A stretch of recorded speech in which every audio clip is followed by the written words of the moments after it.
Welcome to the Tech Egg. Don't get scrambled. Enjoy the video. In this video, I will explain how to make bacon on a skillet.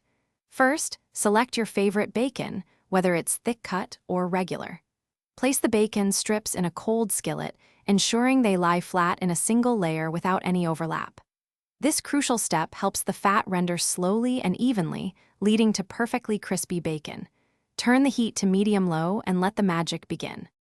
As the skillet heats up, the bacon fat will slowly render, creating a delicious cooking medium. Continue cooking over medium-low heat, flipping the strips every few minutes. This ensures both sides cook evenly and achieve that beautiful golden brown color. Be patient. Slow and steady wins the race for perfectly crispy bacon without any burnt edges. Keep an eye on the heat to prevent scorching. Once your bacon reaches your preferred level of crispness, which typically takes about 8 to 12 minutes, carefully remove each strip from the skillet. Place them on a plate lined with paper towels to absorb any excess grease. Don't discard that flavorful rendered bacon fat. You can strain it and save it in a jar for future cooking, adding incredible depth to other dishes.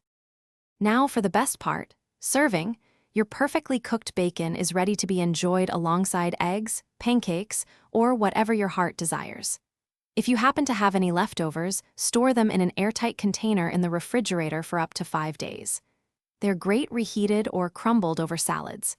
And hey, while you're down there, check the description for a link to the new Kindle Paperwhite and other great deals.